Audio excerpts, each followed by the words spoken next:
खरगोश और बाज की कहानी बहुत पुरानी बात है। एक जंगल था, उसमें बहुत सारे जानवर रहते थे। उन जानवरों में पिंटू नाम का एक खरगोश भी था जो बहुत ही दयालु और मददगार प्रवृत्ति का था। जंगल में जब भी किसी जानवर को किसी मदद की आवश्यकता होती तो पिंटू खरगोश उसकी मदद अवश्य करता था। खरगोश के इन्हीं गुणों के कारण जंगल के सारे जानवर उसे बहुत ज्यादा पसंद करते थे। एक बार पिंटू खरगोश खाने की तलाश में घूम रहा था, तभी शिकारी कुत्तों की नजर उस पर गई। पिंटू खरगोश को अकेला देख कुत्तों ने उसे अपना शिकार बनाना चाहा और उसके पीछे पड़ गए। अब पिंटू डर के कारण बहुत ही तेजी से भाग रहा था। पिंटू आगे आगे था और शिकारी कुत्ते उसके पीछे पीछे। पिंटू खरगोश को लग रहा था कि शायद आज वह नहीं बच पाएगा। तभी पिंटू खरगोश की नजर एक जंगली भैंसे पर पड़ी। भैंसा घास चर रहा था। पिंटू खरगोश ने जंगली भैंस से मदद मांगी और बोला, भैंसा भाई, देखो ये जंगली कुत्ते मेरे पीछे पड़े हुए हैं और मुझे मारकर खाना चाहते हैं। कृपया कर आप इनसे मुझे बचा लीजिए। जंगली कुत्तों को देखकर भैंसा भी डर गया, क्योंकि जंगली कुत्ते 8 से 10 की संख्या में थे और जंगली भैंसा अकेला था। उसे लगा कि शायद जंगली कुत्ते कहीं उसी का शिकार ना कर ले, इसलिए जंगली भैंसा खरगोश से बोला, खरगोश भाई, तुमने हमेशा मेरी मदद की है, मैं तुम्हारी मदद तो करना चाहता हूँ, किंतु इस वक्त मुझे बहुत ही जरूरी काम है, इसलिए मुझे यहाँ से जाना पड़ेगा। इतना कहकर जंगली भैंसा वहाँ से चला गया। पिंटू खरगोश अपनी जान बचाकर फिर भागने लगा और जंगली कुत्ते उसके पीछे थे। तभी उसे एक बारहसिंघा दिखलाई दिया। खरगोश बारहसिंघा के पास जाकर बोला, जंगली कुत्ते मेरे पीछे पड़े हुए हैं, कृपया आप इनसे मेरी रक्षा करिए। जंगली कुत्तों को देखकर बारहसिंघा भी डर गया और खरगोश से बोला, खरगोश भाई, मेरे घर में परिवार वाले मेरा रास्ता देख रहे हैं। घर में मुझे बहुत ही जरूरी काम है, इसलिए मुझे जाना होगा। इतना कहकर बारहसिंघा वहां से भाग गया। बारहसिंघा के जाते ही खरगोश फिर भागने लगा। भागते भागते खरगोश को एक घोड़ा दिखलाई दिया। खरगोश ने घोड़े से सहायता मांगी, किंतु घोड़ा बोला, अगर मैं तुम्हारी सहायता करूंगा तो ये जंगली कुत्ते मुझे भी मार डालेंगे। इतना कहकर घोड़ा भी वहां से भाग गया। इसी प्रकार भागते भागते खरगोश को बहुत सारे जानवर मिले, किंतु किसी ने भी खरगोश की मदद नहीं की। खरगोश बहुत डरा हुआ था और जंगली कुत्ते अभी भी उसके पीछे पड़े हुए थे। तभी खरगोश को आसमान में एक बाज दिखाई दिया। बाजा ने भी भागते हुए खरगोश को देख लिया। बाज नीचे की तरफ खरगोश के पास आया। तभी खरगोश ने बाज से सहायता मांगी। एक बार खरगोश भी बाज की मदद कर चुका था, इसलिए बाज भी खरगोश की मदद करना चाहता था। बाज ने खरगोश को अपने पंजों में दबाया और खरगोश को लेकर आसमान में उड़ गया और शिकारी कुत्ते देखते ही रह गए। बाज ने खरगोश को एक सुरक्षित स्थान पर उतार दिया। खरगोश ने बाज को बहुत धन्यवाद दिया। बाज बोला, मित्र, तुमने भी मेरी मदद की थी, इसलिए तुम्हारी मदद करना मेरा कर्तव्य था। इतना कहकर बाज उड़ गया और खरगोश अपने घर चला गया। इससे ऐसी शिक्षा मिलती है कि बाज और खरगोश की कहानी से हमें शिक्षा मिलती है कि अगर हम किसी की सहायता करते हैं तो बुरे वक्त में कोई ना कोई हमारी सहायता अवश्य करता है। हेलो दोस्तों, मेरे चैनल का नाम विशाल प्रियंका जी ब्लॉग्स है। मेरे चैनल को लाइक, कमेंट, सब्सक्राइब जरूर करें और दोस्तों प्लीज घंटे का बेल आइकन जरूर दबाएं। चिड़िया और चींटी की कहानी बहुत पुरानी बात है। एक जंगल में एक चींटी रहती थी।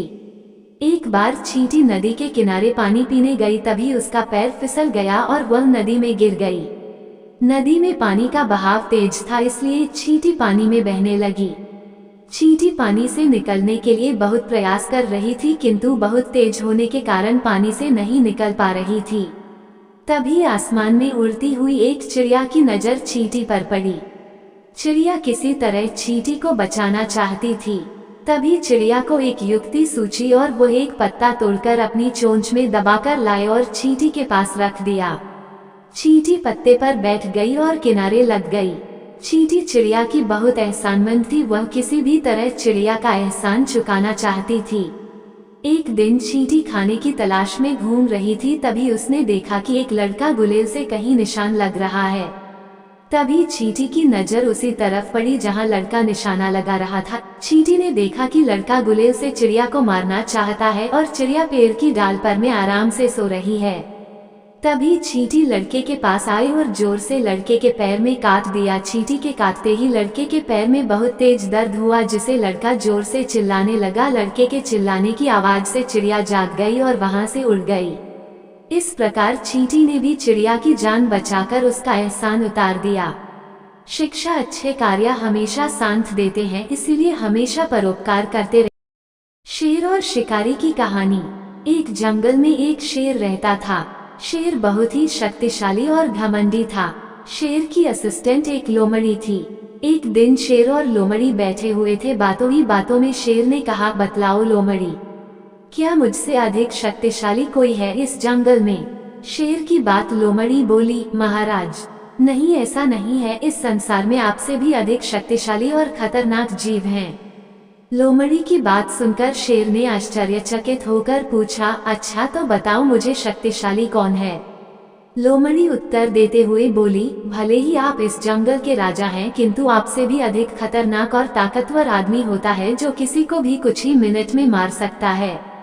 लोमड़ी की बात सुनकर शेर को हंसी आ गई। शेर बोला, अच्छा ऐसा है तो मैं अभी तुमको दिखाता हूँ कि शेर अधिक शक्तिशाली होता है कि इंसान। उसी समय कहीं से भटकता हुआ एक लड़का वहां आ गया। लड़के को देखकर शेर बोला, ये इंसान ही है ना? मैं अभी बताता हूँ कि कौन अधिक शक्तिशाली है।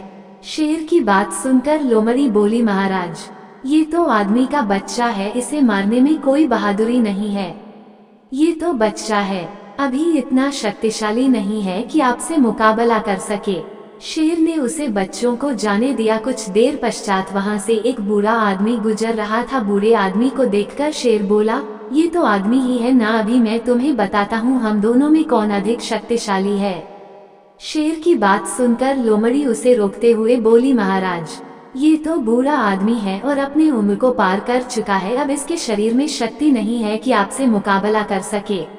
लोमड़ी की बात सुनकर शेर फिर रुक गया। कुछ देर पश्चात वहां से एक आदमी आता हुआ दिखाई दिया। शेर लोमड़ी से बोला, यह आदमी ही है ना? अब देखो मैं कैसे इसका शिकार करता हूँ। इतना कहकर शेर ने उस आदमी पर हमला कर दिया। वह आदमी एक शिकारी था जो जंगल में शिकार करने ही आया था। उसके हाथ में एक बंदूक थी। शेर को अपनी तरफ आता हुआ देखकर शिकारी ने अपने हाथ में रखी बंदूक से शेर पर निशाना लगाया और गोली चला दी। गोली सीधे शेर को लगी और कुछ ही देर में शेर वहीं मर गया। शिक्षा, कभी भी अपनी ताकत का घमंड नहीं करना चाहिए। लोमड़ी और बिल्ली की कहानी। एक बार की बात है, दो बिल्लियां भोजन की तलाश में घूम रही थीं। तभी उन्हें एक घर में रोटी मिली, जिसे लेकर दोनों घर से बाहर आई। बाहर आकर दोनों आपस में लड़ने लगी। दोनों का कहना था कि रोटी उसने ढूंढी है, इसलिए पूरी रोटी पर उसका अधिकार है। तभी एक लोमड़ी ने दोनों बिल्लियों को लड़ते हुए देख लिया। लोमड़ी बड़ी चालाक थी। वो दोनों बिल्लियों के पास आई और दोनों से झगड़े का कारण पूछने लगी। लोमड़ी की बात सुनकर दोनों बिल्लियों ने झगड़े का कारण बतलाया। बिल्लियों की बात सुनकर लोमड़ी ने कहा, बस इतनी सी बात है, तुम रोटी ले आओ, मैं फैसला कर दूंगी कि उस रोटी पर किसका कितना अधिकार है। दोनों बिल्लियों ने रोटी लोमड़ी को दे दी। लोमड़ी ने रोटी के 2 टुकड़े कर दिए। दोनों टुकड़े बड़े छोटे थे। लोमड़ी बोली, मैं इसे फिर से बराबर कर दूंगी, और उसने रोटी के बड़े टुकड़े का कुछ हिस्सा खा लिया, जिससे अब बड़ा हिस्सा छोटा हो गया। उसने फिर से वही प्रक्रिया दोहराई और इस तरह रोटी का एक छोटा सा टुकड़ा ही अंत में रह जाता है, जिसे देखकर बिल्लियों को अपनी गलती का एहसास हुआ और बिल्ली लोमड़ी से बोली, आप तो रहने दो, हम इसे मिल बांट कर खाएंगे। लोमड़ी ने रोटी का आखिरी टुकड़ा अपने मुंह में डाला और कहा कि यह न्याय करने की फीस है। इस तरह लोमड़ी ने पूरी रोटी खा ली और बिल्लियां उसका मुंह देखती रह गईं। शिक्षा, हमें आपस में नहीं लड़ना चाहिए, अन्यथा हमारी आपसी लड़ाई का फायदा कोई दूसरा उठा लेता है। बच्चे और वनमानुष की कहानी। एक गांव था जिसमें वनमानुष के बारे में कई किस्से सुनाए जाते थे। लोग वनमानुष को भयानक, रहस्यमय जीव के रूप में देखते थे। वनमानुष गांव के पास एक घने जंगल में रहता था और कभी कभी उसके बारे में अनोखी घटनाएं सुनाई देती थीं। एक दिन गांव के एक व्यक्ति ने वनमानुष को देखा और उसे पकड़ने का प्रयास किया। परंतु वनमानुष चतुराई से उससे बच गया और जंगल में घुस गया। इसके बाद वनमानुष की चर्चा और भयभीतता गांव के सभी लोगों में और बढ़ गई। एक दिन एक बच्चा गांव के पास खेलते हुए गांव से दूर जंगल में चला गया।